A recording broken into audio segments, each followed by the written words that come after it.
Like any book, the triptych should be read from left to right, and in the left part of the triptych, we see this story's beginning, where God, appearing as Jesus, introduces Eve to a surprised Adam. Around him is an idyllic scene of animals. Well, almost idyllic. Alongside ordinary and imaginary cute animals, we already notice evil's presence. It's important to remember that in the Middle Ages, a woman was considered a vessel of sin, constantly tempting the innocent man.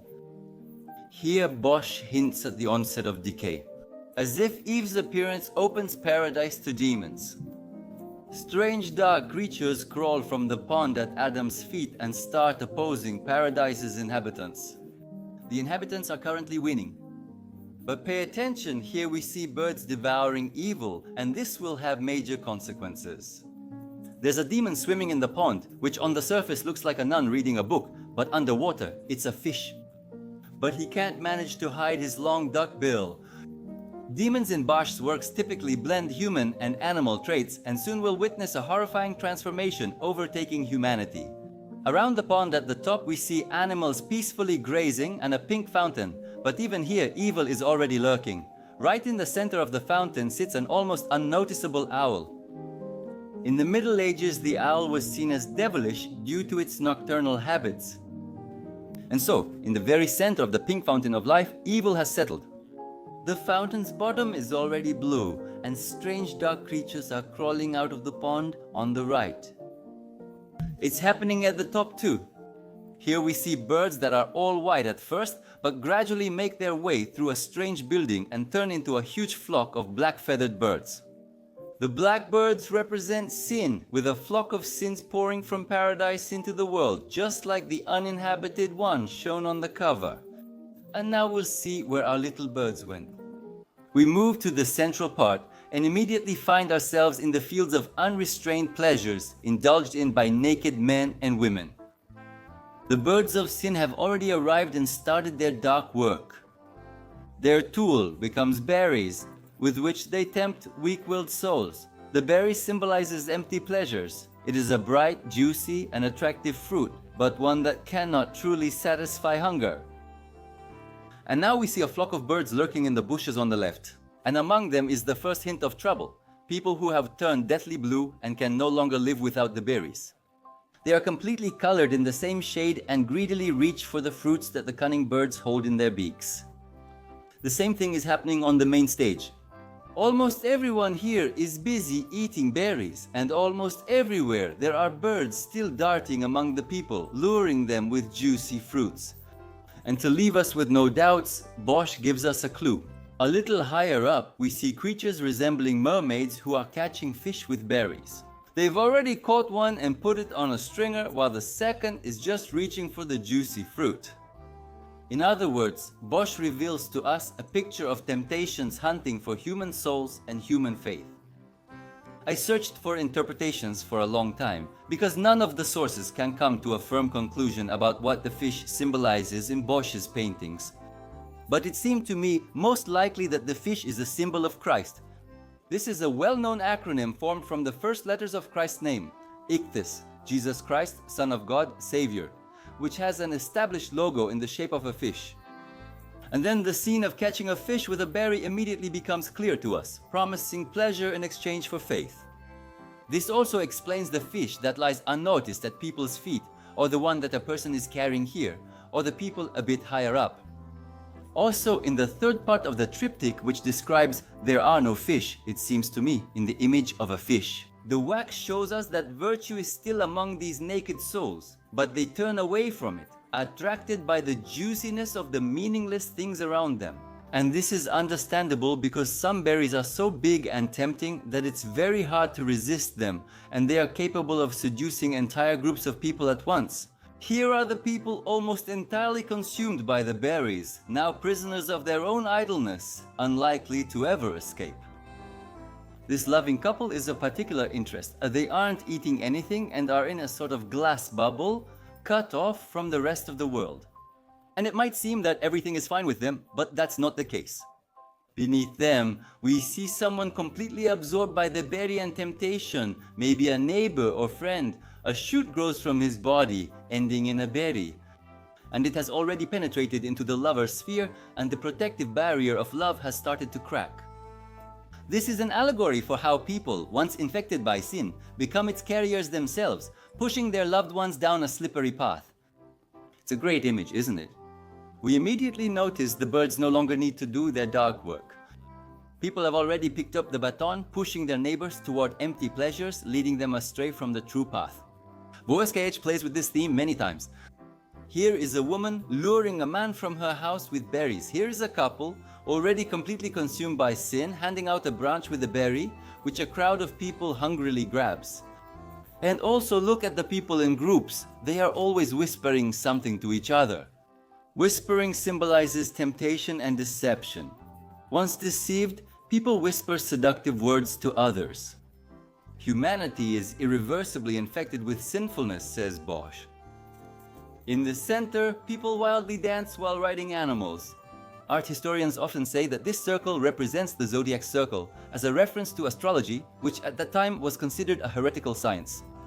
But I don't agree with that. There are a lot of animals in this circle that aren't in the constellations, and on the other hand, there are animals missing that have always had constellations.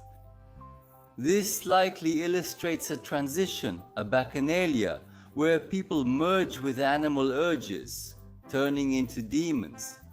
And here it's important for us to mention one significant symbolic device used by Bosch.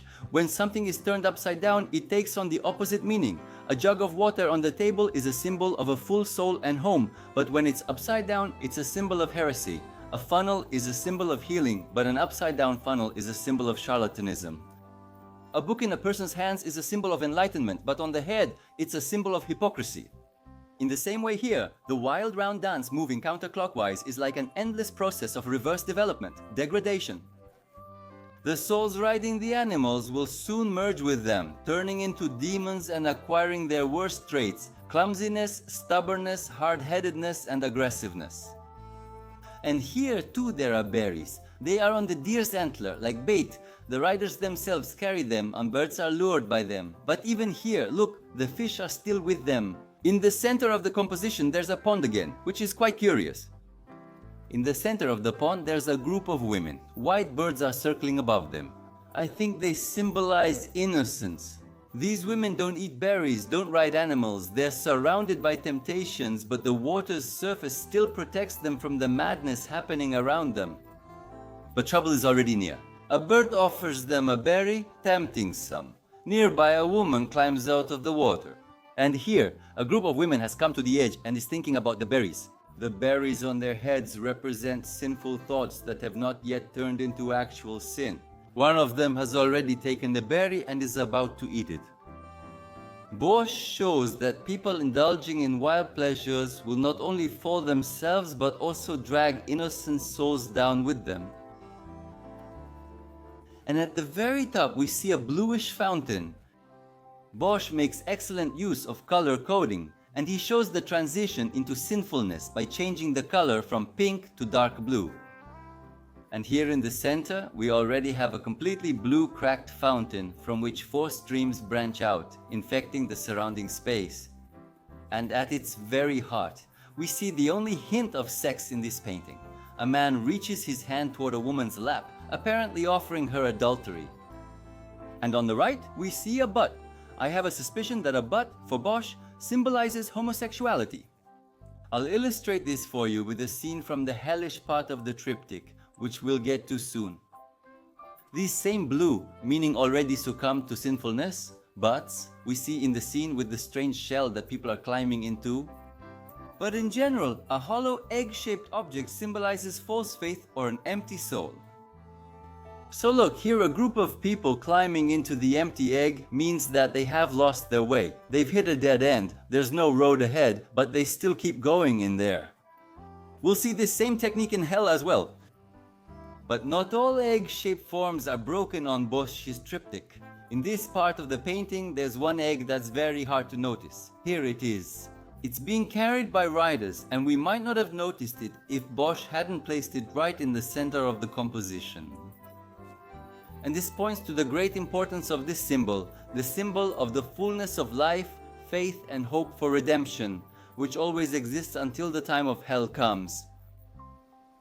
Thus, the central part shows us a picture of inevitable plague and debauchery if people give in to demons and indulge in empty pleasures. At that time, pleasures in the form of berries meant almost all the pleasures we now pay a lot of money for: delicious food, expensive things, fame, sex. And in the last part of the triptych, we will see what inventive punishment Bosch will subject each of these sins to, and we move on to the third part of the triptych. And this part will probably be the most interesting and symbolic. Analyzing it will be insanely fascinating. Bosch depicted on it an infernal scene of hell, the punishment that awaits human souls for indulging their weaknesses. It's best to break it down piece by piece, starting from the top. At the top we see a hellish fire burning houses, dark demonic figures and entire armies of monsters running from house to house in search of hidden souls. This is the apocalypse, the very one the church used to frighten everyone with by the 15th century, and which never actually happened. Look, in the foreground we have an army made up of demons, possibly the very same ones who were recently riding on their beasts of passion. And below there's an amazing structure, the meaning of which still remains a mystery. A very similar image appears in the early, nearly innocent part of the triptych. And I think that's not a coincidence. I would venture to suggest that these two ears symbolize a kind of infernal chariot, where instead of wheels there are ears so easily susceptible to the devil's whisper. They, once acting as a conduit for temptation, become the instrument that crushes sinners. Bosch tells us that what once brought pleasure, those very tempting berries, will turn into an instrument of endless pain in hell. And we will see this refrain in other parts of the painting as well. We go a little lower and see a man hanging on a key. The key is a symbol of the penis. And this is a symbolic punishment for fornication. What he sinned with now torments him. And here are people sliding on the ice with a single skate. This is the same pond as in the other two parts, only now it's frozen. The pond and water typically symbolize love and romance. See how Bosch upends everything again. The frozen pond of love turns into a slippery path to a frightening ice hole. Notice that the demon sliding by has two skates and can break with one. But the sinners with only one skate don't have that option and inevitably fall into the icy pit. And we also see a frightening scene unfolding before us, where musical instruments have turned into torture devices. Musical instruments symbolize idleness. Music was listened to in taverns, at feasts, and also during acts of adultery. In other words, during all those activities that, in Bosch's opinion, corrupt the human soul. Can you imagine how boring he was? And so in hell, the idle fruits of music turn into instruments of torture. Here is a man crucified on a harp, forced to suffer eternally from unbearable pain as the strings vibrate. And here is a sinner in horror, trapped inside a drum, which a demon plays deafeningly, and there is a flute sticking out of yet another sinner. He is also carrying another huge, unbearable one on his back, which another terrifying demon is playing. And this entire devilish orchestra of pain is conducted by a monster who plays a melody written on the sinner's buttocks. 10 years ago, researchers were able to reproduce the melody that was written on those buttocks. You've heard it for a few minutes. I'll give you a moment to listen without my talking.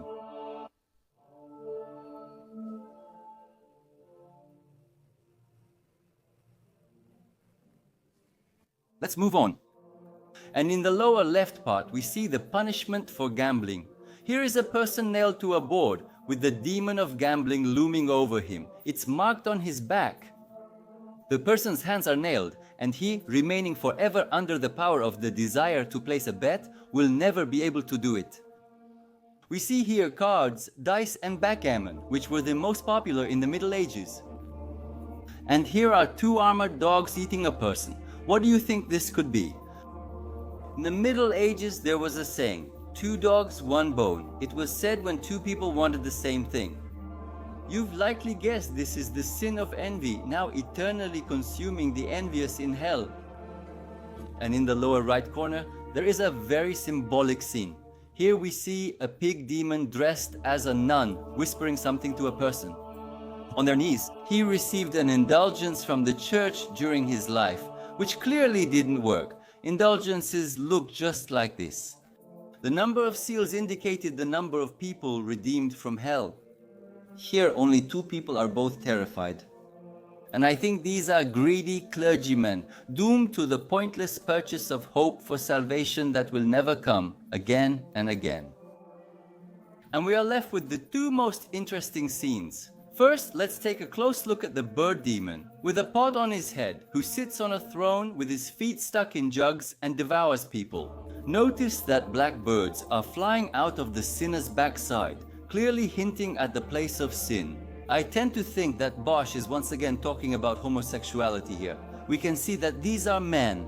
A terrifying demon is devouring a sinner, excreting them into a cesspit where there are already many like them. And next to the pit we see a sinner punished for greed, who is doomed to eternally excrete coins. Here is also a glutton, doomed to endlessly spit out all the food he ate during his life. And next to them sits a weary woman, looking at herself in a mirror on the backside of another demon. And you've probably already guessed that this is the sin of pride, when the proud woman is humiliated, doomed to see herself forever in a demon's backside. And in the center of this whole hellish scene is a bizarre structure, either a house or an empty eggshell with a human head. Unfortunately, history has not preserved an image of Bosch himself. But there is a portrait made 30 years after his death, and it looks remarkably similar to the face of the man in the house. There is a theory, and it seems to me the most plausible, that with this passage Bosch admits that he himself is sinful. You see, here again the hollowed out egg is a symbol of the false path. Experts agree that the bar inside the house, the boats on the feet, and the rotten legs of the trees symbolize drunkenness or an unsteady gait. But then why are the grey people climbing the ladder? Write your ideas in the comments. Most of the symbols in Bosch's paintings remain mysteries, and this excites the minds of researchers even more. And can you imagine the imagination of a person who was able to think through every detail, every little thing on such a large canvas? That's why it's a masterpiece. If you want to look at everything in detail, I'll leave a link to a high-resolution image in the description. Subscribe, like, and avoid sin. This was Nina Chef. Goodbye, everyone.